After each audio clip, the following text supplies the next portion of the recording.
पहले तो चिट्ठी आती नहीं थी,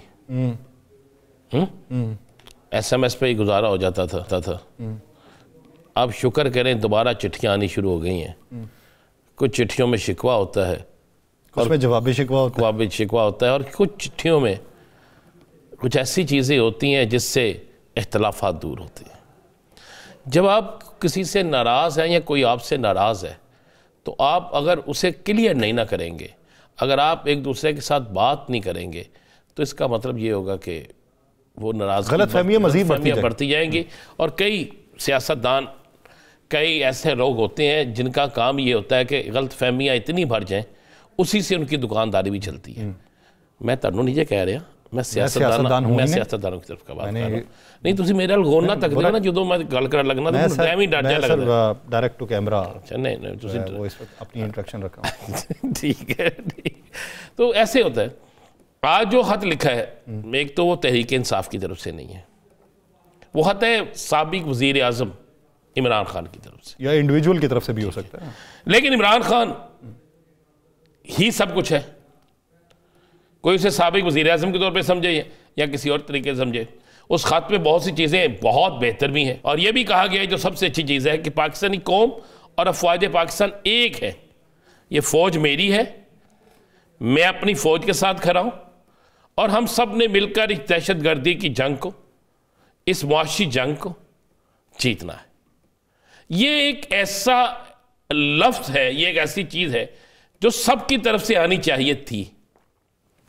और मैं समझता हूं कि आज की चिट्ठी जो है ना, शरीका नूं अग लग गई, शरीका नूं अग लग गई। चिट्ठी आई जो सज्जना दी ना, तो शरीका नूं अग लग गई। तो ये चिट्ठी जो है ना, वो शरीकों को आग लगाने के लिए भी है। ये चिट्ठी एक ऐसा पैगाम देने के लिए भी है, जो लोग ये तासुर देते थे कि शायद कोई गेम हो रही है, शायद कोई ऐसा मामला हो रहा है, आपस में लड़ाने की कोशिश हो रही है, शायद पाकिस्तान के ख़िलाफ़ पाकिस्तान के अंदर से कोई लोग बातें कर रहे हैं। देखिए, पाकिस्तान के बाहर से तो बड़ी क़ुव्वतें पाकिस्तान को ख़राब करने की कोशिश करती हैं, जिस पे हमारी पाकिस्तान की अफवाज, पाकिस्तान के अदारे उसे नाकाम बनाते हैं। पाकिस्तान के से बहुत सी क़ुव्वतें ऐसी भी हैं जो पाकिस्तान को मुत्तहिद करने की कर चुकी। बिल्कुल, बड़ी अच्छी बात है आपने। तो ये सारी चीज़ें हैं।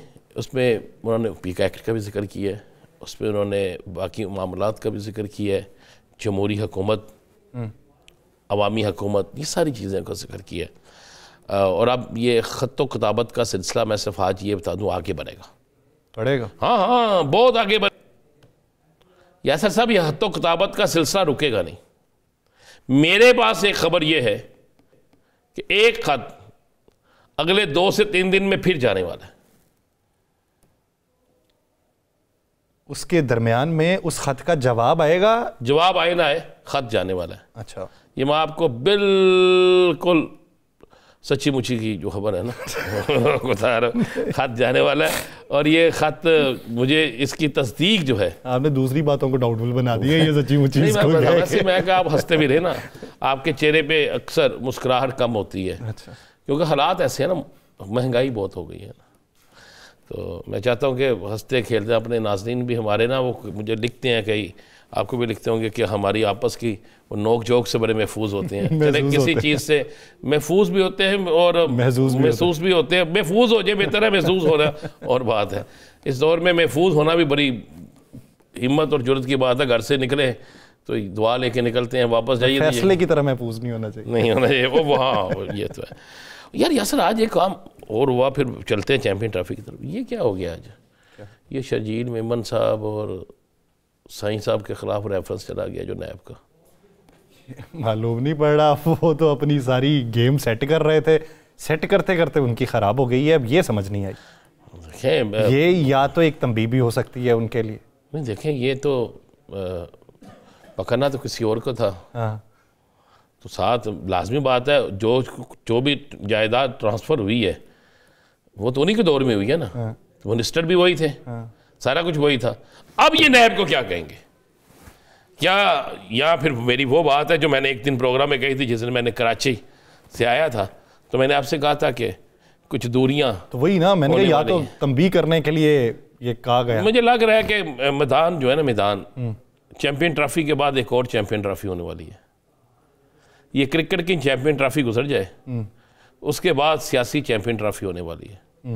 नॉकआउट सिस्टम होगा इसमें, बिल्कुल नॉकआउट सिस्टम। लेकिन राना साहब, पाकिस्तानी सियासत में नॉकआउट तो नहीं हो सका ना अभी तक। नहीं, नॉकआउट सिस्टम में कोई सियासी जमात जो है ना, वो इक़्तिदार से नॉकआउट हो सकती है ना, दोबारा किसी और के साथ। यहाँ पे क्या है, IPL में नहीं देखा आपने, एक खिलाड़ी पता चलता है लाहौर के साथ था, अगली दफा पता चलता है इस्लामाबाद के साथ था, PSL में, IPL में, सॉरी PSL में।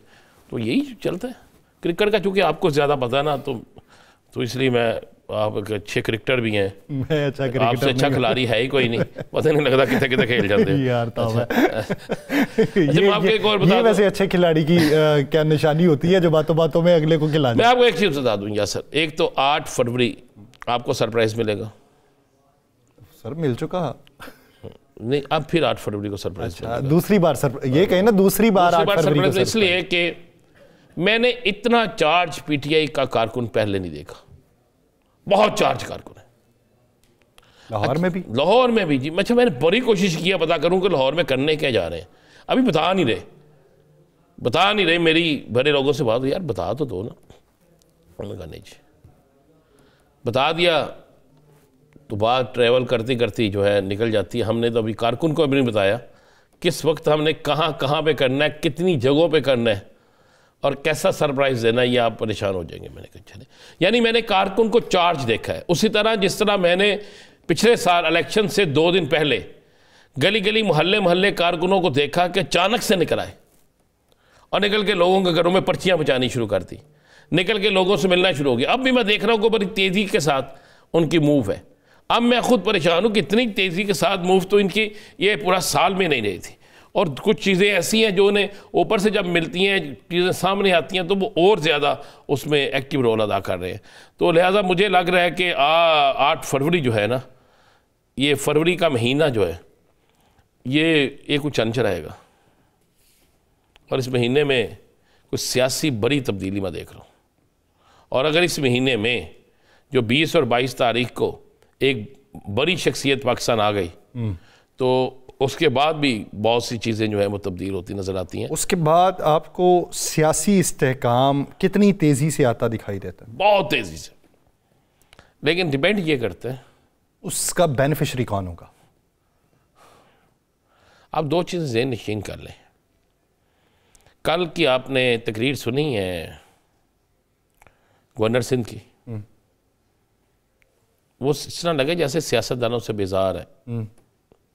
फैसल वाडा भी सियासतदानों से बेजार है और बहुत सी जगहों पर सियासतदानों से बेजार होने वालों की आवाज़ें आना शुरू हो गई, और वो भी सियासतदानों में से ही।